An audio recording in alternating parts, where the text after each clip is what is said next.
De vez en cuando, algunas de nuestros amigos en la audiencia de Instagram nos hacen preguntas o temas para tratar en el podcast. A veces se pasan y se pierden entre todos los comentarios. Esta vez hicimos hace algunas semanas, dejamos un post preguntando qué le gustaría que hablemos en el podcast. Pero como muchas de las preguntas son preguntas que quizás podamos responder en un solo capítulo, las agrupamos y es lo que vamos a estar haciendo el día de hoy. Hay preguntas que no están en esta lista y que no vamos a responder porque son preguntas de índole teológico. Y pueden ver nuestros primeros capítulos en donde explicamos qué es teológico y qué es bíblico, qué son estudios bíblicos y qué son estudios teológicos, para que nos entiendan un poco el asunto de si la mujer debe predicar o no, si hay mujeres pastoras, predestinación o no predestinación.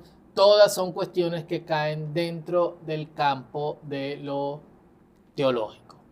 Entonces, si fuésemos a abordarlos, tendríamos que decir qué dice la Biblia o no sobre todos esos temas, pero no llegaríamos a ninguna conclusión quizás satisfactoria.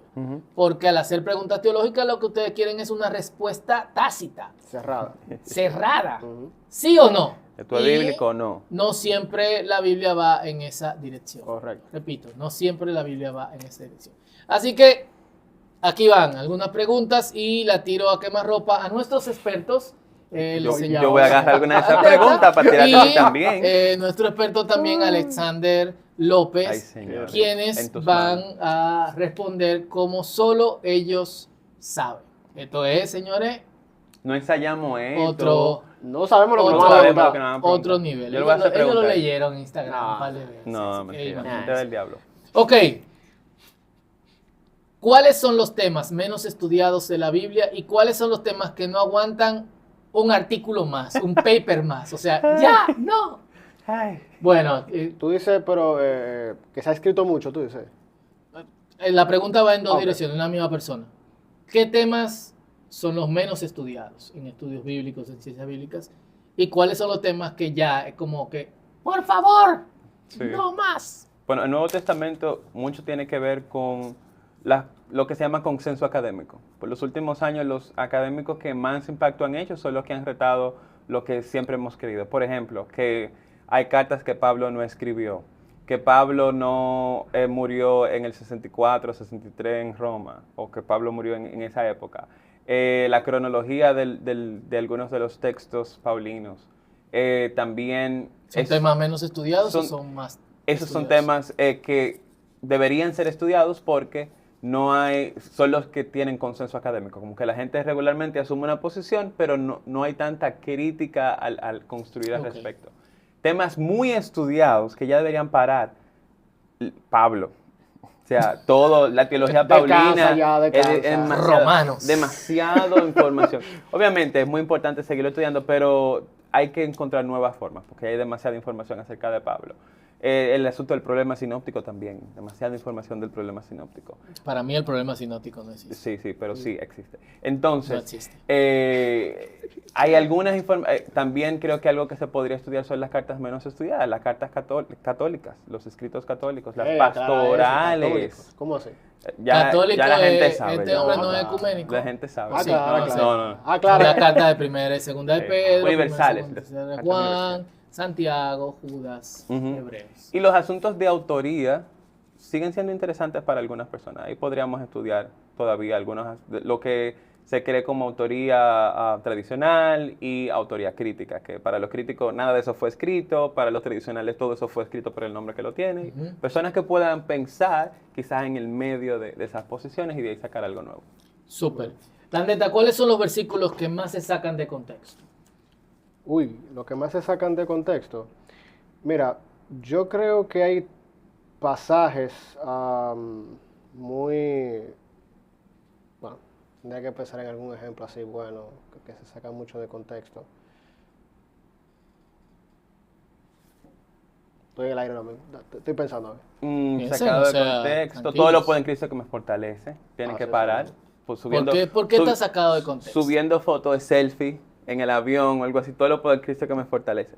Porque el contexto del pasaje habla de que puede aguantar, hay contentamiento en cualquier situación en la que tenga. Eso es la idea de Pablo en Filipenses 4. O sea, yo puedo tener contentamiento cualquier sea mi situación. Y porque tengo contentamiento en Cristo, puedo pasar hambre, momentos de abundancia o lo que sea, porque puedo aguantar cualquier cosa en Cristo, porque Él me da la fuerza para aguantarlo. No es que tú puedes crecer, Fausto, tú puedes hacer lo que quieras, porque todo lo puedes en Cristo. No O una sea, de la idea del pasaje. ¿Sabes que ahora recordé uno?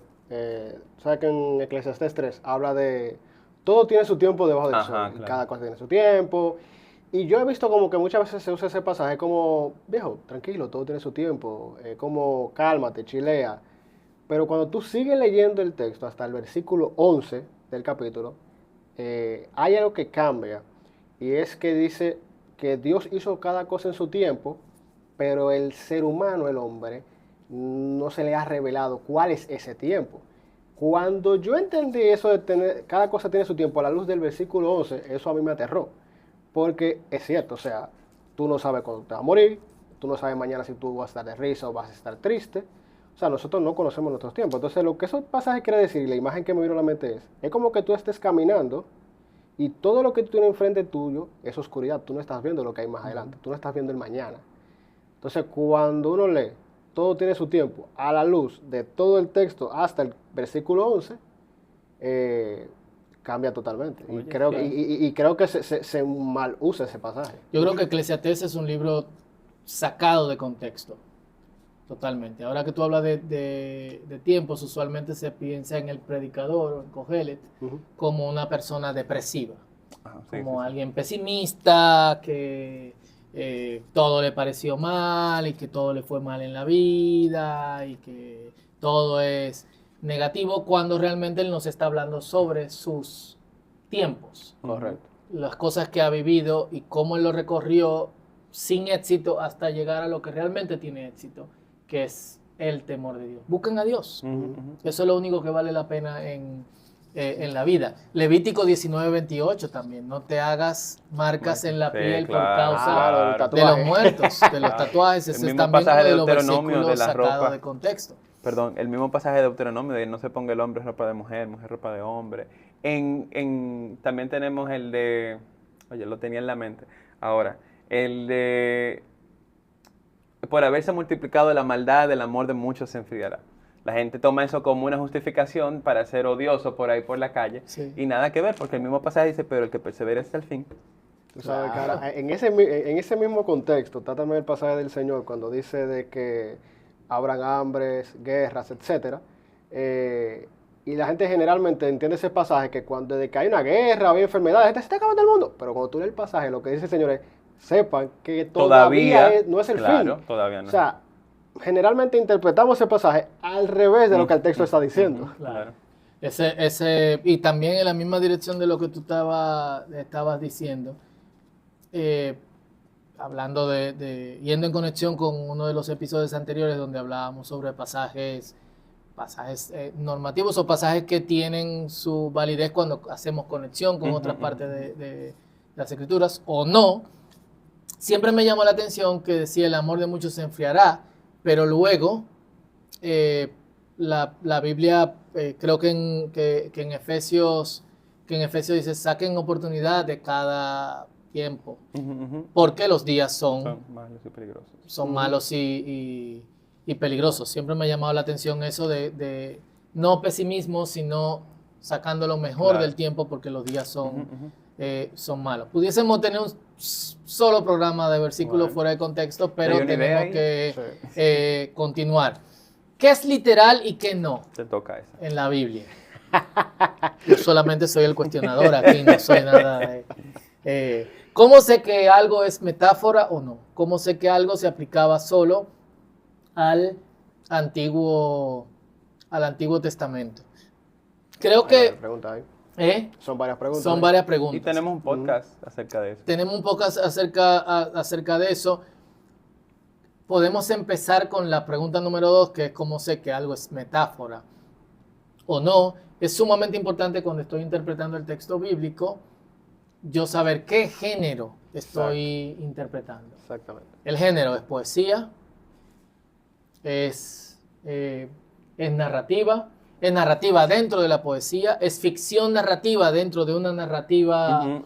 dentro de una narrativa histórica. Creo que el texto mismo nos va indicando qué es metafórico y qué no. Ahora bien, algo que debemos aclarar, porque la gente entiende metafórico como algo que yo no puedo aplicar en mi vida. Tú acabas de hablar de, hay un tiempo para todo, un tiempo de vivir, un tiempo de morir, un tiempo de llorar, un tiempo de reír, un tiempo de esto. Es casi el autor usa una figura literaria para ponerte una contraposición casi exacta de los tiempos, y realmente no es así. Tú no vives hoy y mañana te mueres. Tú no te ríes hoy, esta semana, y la semana que viene tú dejas de reír. Tú no construyes en el 2026 y en el 2027 destruyes. O sea, no hay una correspondencia exacta de los tiempos. Lo que nos está diciendo es, hay un tiempo apropiado para cada cosa. Entonces, el hecho de que algo se proyecte metafóricamente no significa que no pueda señalar una verdad. Otra metáfora, el Señor es mi pastor. Es una metáfora. Aunque nos sintamos que Dios me pastorea, realmente Dios no está con un bastón de pastor, caminando conmigo a través de la vida y pastoreándome. Es metafórico, pero está señalándome una verdad. Dios me cuida. Tú sabes que en ese sentido hay, por ejemplo, otro texto es en Salmos, cuando habla de que el Señor nos cubre con sus alas. Obviamente no es que el Señor tiene alas, no es que el Señor tiene plumas. ¿Dios no tiene alas? No, Dios no tiene alas. Wow. Entonces, ¿qué pasa? Fuertes declaraciones el día de hoy. Entonces, ¿qué pasa? Que es interesante porque aún en los estudios de la metáfora, muchas veces se nos enseña de que uno utiliza una experiencia real y para digamos, ilustrar una realidad quizá que sea un poco más abstracta. Por ejemplo, quizás el salmista vio precisamente un ave protegiendo a sus polluelos, y es como, bueno, esto me sirve para ilustrar cómo Dios nos protege. Entonces la metáfora obviamente no está buscando ser literal, y de hecho me encanta, hay una imagen de una representación de la mujer de Cantar de los Cantares, dibujada literalmente con su cuello de torre y todo eso. Cuando uno lo ve, es absurdo. Es literalmente así. Es horrible. Entonces, es horrible esa imagen. Entonces, obviamente, no es que uno se imagina que la mujer es así, pero yo creo que también a veces pasa que el lenguaje metafórico es muy intuitivo. O sea, yo no estoy leyendo Cantares y cuando habla de una torre cuello, yo no estoy pensando en una mujer con una torre literalmente en su cuello, sino es una ilustración. ¿Por qué? Porque nosotros mismos usamos mucha metáfora al momento de hablar también. Uno habla, por ejemplo, de que el tiempo es oro. Obviamente, no es que el tiempo es un lingote de oro, sino que el tiempo es valioso. Claro. Entonces, uno también usa ese tipo de figura de lenguaje. Exacto. Entonces, eso es importante, lo volvemos a recalcar. El hecho de que algo sea metafórico no significa que no señale a una verdad. Correcto. Y de que sea literal no significa que señale también a una verdad. Puede estar señalando precisamente en la dirección contraria. Quizá la persona que escribió la pregunta lo que quiere decir es cómo yo sé cuando algo pasó de verdad. Algo que nosotros estamos entendiendo como histórico, pero que muchas personas entienden como metafórico o no real. Y ahí estamos entrando también en una línea peligrosa, porque la Biblia suele usar también figuras literarias para señalar a verdades históricas, aunque no lo describa de la forma en que históricamente sucedió. Entonces quizá eso merece otro programa por ahí. Alessandro está como y a veces pasa que no necesariamente el mensaje o la veracidad de lo que el libro quiere comunicar necesariamente descansa en su historicidad. Por ejemplo, generalmente a veces la gente pregunta, ¿el libro de Job es histórico, o sea, pasó exactamente así? ¿O es metafórico? O es metafórico porque, claro, hay un elemento, por ejemplo, los diálogos en Job son poéticos. Eso parecería que no, pero al final, haya pasado literalmente así o no, o sea, históricamente así o no, realmente no te afecta el mensaje del libro. El mensaje que el libro busca enseñar, sobre todo como literatura de de sabiduría, no está amarrada a si pasó históricamente o no, a diferencia quizás de otros libros como Éxodo, que sí necesita una base histórica porque es base de lo que sigue Identidad. en la historia de Exactamente. Israel. Claro. Ahí yo también diría que quizás lo que la persona también quiere saber, cómo yo investigo, cómo yo sé de lo que estoy leyendo es histórico. Y ahí es una investigación mucho más ardua. Pero regularmente como hacemos y como se hace en el método histórico crítico y aún otros métodos bíblicos, histórico gramatical, es que lo que estás leyendo, hay eventos alrededor de lo que estás leyendo que tienden a confirmar que lo que está pasando pasó. Por ejemplo, tenemos a Flavio Josefo, historiador judío contemporáneo con Jesús, que en el primer siglo escribe acerca de cosas parecidas o escribe de cosas que tienen que ver con lo que nosotros tenemos en nuestro Nuevo Testamento. Habla de Santiago, habla de Poncio Pilato, habla de Jesús. De hecho, hay un artículo nuevo que habla de que posiblemente lo que Josefo habla de Jesús fue escrito de verdad por Josefo. Entonces, quizás si estás leyendo un texto y te llega la idea de, ven acá, ¿esto es verdad? ¿Esto pasó? La pregunta regularmente de la gente es, ¿esto es verdad o esto no es verdad? Ya Landeta mencionaba claramente que la pregunta no debería ser esa, sino qué Dios me está enseñando aquí. Pero si esa todavía es tu pregunta, puedes auxiliarte de comentarios, puedes auxiliarte de hacer una investigación acerca de lo que dice el texto, y esa es la importancia de leer con un cierto sentido histórico. ¿En qué tiempo pasó esto? Si esto, digamos, que está pasando en el primer siglo, en el año 30, en el año 40, ¿qué otros eventos pasaron alrededor que yo pueda ayudarme, de los cuales yo pueda ayudarme para tratar de identificar si esto es probable dentro de la realidad histórica de ese tiempo? Y lamentablemente no siempre tendremos respuestas sí o no, porque seguimos aprendiendo acerca de la antigüedad. No tenemos información siempre tan concluyente como quisiéramos. Tú sabes Y- que, y- perdón, en ese punto rápidamente, también hay que tomar en cuenta que no necesariamente cuando un autor bíblico está hablando de eventos históricos, está narrando eventos históricos, simplemente está dando un reporte frío de eventos del pasado, sino que aún el narrador bíblico tiene un propósito teológico detrás, que también hay que tratar de ver cuál es. Un ejemplo que me encanta poner es el caso de Salomón. O sea, Salomón fue un buen rey o un mal rey. Depende Tenemos de, un post de eso también. exactamente, tenemos un post sobre eso. Depende de a qué libro tú se lo preguntes. Reyes generalmente destaca los pecados de Salomón, en Crónicas no. Pues es porque ambos tienen propósitos distintos en lo que están tratando de comunicar. Sí, lo vemos en los mismos evangelios. También, claro. Del pseudo problema sinóptico. Sí, porque parte del problema sinóptico es Juan conoció, ¿no?, el material de Marcos, Lucas y Mateo. Y es evidente que lo conocía porque parte de Juan responde, de hecho, a cosas que se ven en los otros evangelios. Pedro y yo corrimos, pero yo corrí más rápido que Pedro, pero él entró primero a la tumba. Entonces, por eso los otros dicen que él entró primero. Pero realmente fui yo que llegué primero. Si el discípulo amado es Juan. Entonces, tú tienes ese tipo de cosas en donde también las historias son contadas desde diferentes puntos de vista, Correcto. que es totalmente válido en la antigüedad. Muy buena pregunta y nos deja material para un Sí. todo un programa. Cada uno vamos a responder qué cosas que creían por influencia doctrinal o denominacional, al estudiar a profundidad la Biblia se dieron cuenta que eran erróneas. Uy, bueno, en mi caso, para empezar, yo creo que el concepto de, yo sé que me voy a meter en un terreno aquí bastante discutido, pero el mismo tema de la justificación.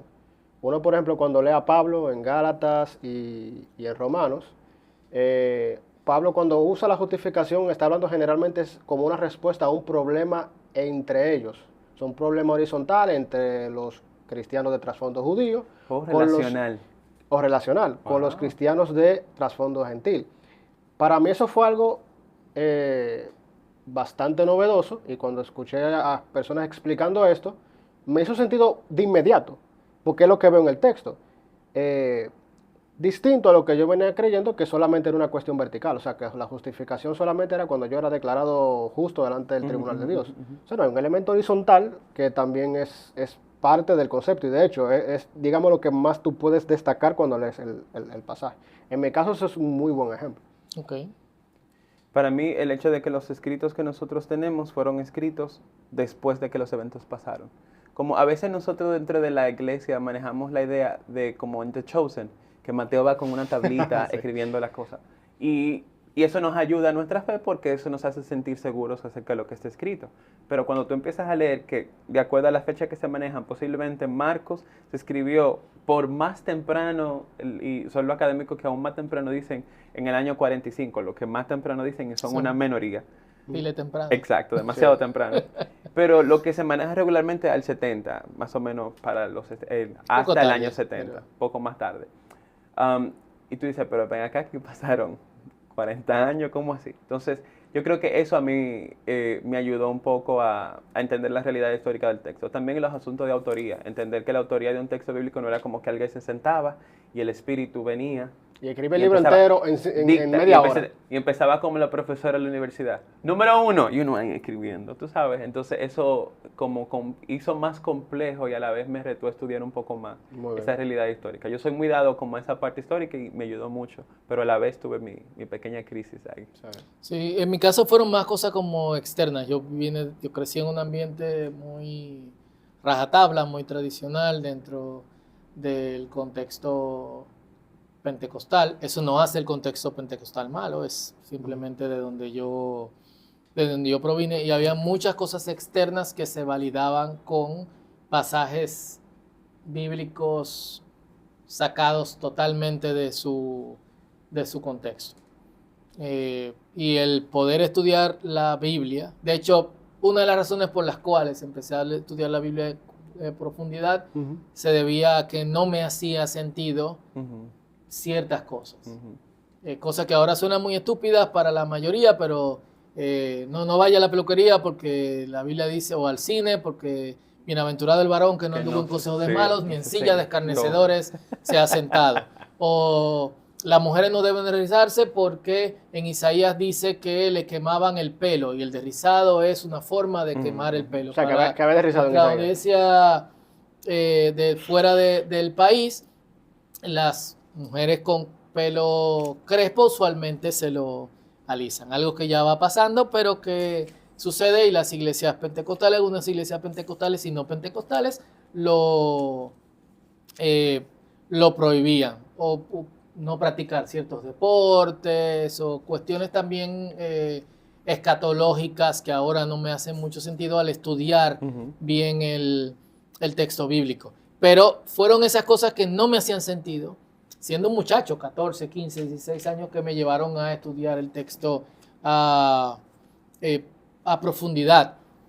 Otra cosa que al estudiar el texto, que no tiene que ver con una influencia doctrinal o denominacional particularmente mía, pero sí un tema constantemente en desarrollo, toda esta discusión de predestinación y de Libre albedrío. libre albedrío y no sé quién. Al tú leer la Biblia es muy ambigua con respecto Ujú, ujú. a ambas cosas. Son las dos. Y Entonces es como, no es una discusión en la que yo me quiero sumergir, precisamente porque la Biblia nos da datos concluyentes con Ujú. respecto Y a mí me pasa lo eso. mismo doctrinalmente en el mismo contexto pentecostal, con el mover y la obra del Espíritu Santo. Como que aprendí, crecí en un contexto donde era un poco monolítico, se veía y era un poco marcado el que tenía que ser de esta forma. Y si estudiamos, de hecho, el libro de Hechos, y si vemos el background de donde están tomando el Nuevo Testamento, hay cierta flexibilidad, hasta en terminología, hay flexibilidad en acción. um, que yo no veía en ese tiempo. Y Ujú. que el estudiar un poco más despacio me ayudó a expandir, a corregir algunas cosas, a aceptar y abrazar y a sentirme mucho más cómodo de otras. Y sigo creyendo obviamente en el trabajo y la obra del Espíritu Santo, pero quizás no con la rigidez con la cual lo veía antes. Ujú. Tú sabes que también, otro ejemplo, y va en conexión con lo que tú decías, es que yo tuve que aceptar que en la Biblia hay tensiones. Ese es un tema, Buenísimo. por ejemplo, que hay tensión en la Biblia. Y tú te puedes topar con otros, por ejemplo, el tema de la relación de los judíos con los gentiles, por Ujú, ejemplo. ujú. En Esdras tú tienes un enfoque mucho más estricto, mucho más de apartarse, Claro. pero tú tienes otro libro como Ruth, por ejemplo, que Ruth era gentil y te la presenta como un personaje central en el libro. Entonces tú dirás, ok, ¿cuál de las dos? Bueno, tú tienes las dos cosas ahí. Entonces, el uno entender que en la Biblia hay tensiones, Y es como que, viejo, no trate de resolverlo, simplemente son ambas cosas.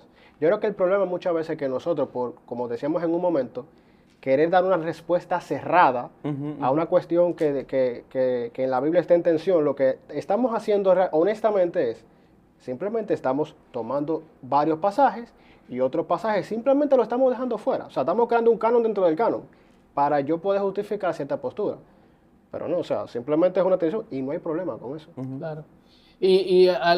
Algo importante sobre tensión, para ya pasar a la última pregunta, porque nos quedan un par de minutos, es que usualmente la gente entiende que, ok, entonces la Biblia sí hay tensión, por eso la Biblia no tiene una validez científica. En la ciencia hay tensión. Claro. Entonces, ¿cuántos tipos de físicas y teorías físicas conviven al mismo tiempo y no son mutuamente incluyentes? Y de hecho, Y la gente entonces asume que esa ambigüedad no existe en el campo científico y sí existe. Hay personas con diferentes posiciones en esa dirección. Entonces, el hecho de que existe esta tensión, que es un buen tema para podcast y lo estoy anotando aquí, no significa que no sea cierta la escritura. Claro. Y de hecho, la ciencia ya se siente cómoda proponiendo modelos, proponiendo teorías, proponiendo formas de ver las cosas. Y en muchos casos lo que tienen son cómo cierta teoría se aplica a esto y ya desarrolla una forma de verlo. Sin embargo, nosotros no nos sentimos cómodos aceptando que quizás este tema se puede ver de 3 formas diferentes. Y queremos alegar que por eso no tiene validez lo que estamos diciendo. Y a la misma ciencia que tanto usamos cuando nos conviene, claramente, tiene formas y mecanismos de vivir con esa tensión. Correcto. Pregunta final. Ay, ay, ay. ¿Qué dice la Biblia sobre el cielo y la tierra? Se refiere a la eternidad. ¿Viviremos en el cielo o en la tierra? ¿Nos vamos a pasar la eternidad cantando? Uy, una pregunta fuerte esa, pero yo lo que veo en la Biblia, por lo menos de forma completa, es una nueva creación. Por lo menos esa es como la meta final. Es como una recreación, pero es de esto mismo, de la tierra que tenemos. Dios habiéndola obviamente recreado. O sea que no vamos a durar todo el tiempo cantando mirando el trono del Señor. Yo no creo que sea así. Yo tampoco. Yo no creo que sea eso. Y es lo que No hay evidencia bíblica para es lo que eso. dice Exacto. Landeta. Al final tenemos un Mesías que está reconciliando, y lo dice Corinto, que está reconciliando a través de nosotros. Dios reconcilia a través de nosotros consigo mismo todas las cosas. Y el trabajo del Mesías, al final, es que todas las naciones lleguen al Señor. Y al final es que nos reunamos delante del Señor. Y Aclara que no es universalismo lo que tú estás proponiendo. Pero, por si acaso. exacto. Y también el Señor haría de nuevo, su creación. Ujú. Y yo creo mucho en eso de que mencionaba Landeta, una nueva creación, que lo que nosotros perdimos en Edén por el pecado es hecho una vez más para los que están en Cristo, una nueva creación donde habrá justicia, donde tenemos esa hermosa imagen de Isaías 6, si mal no recuerdo, u 11, que habla acerca de las cosas que pasarán en ese lugar.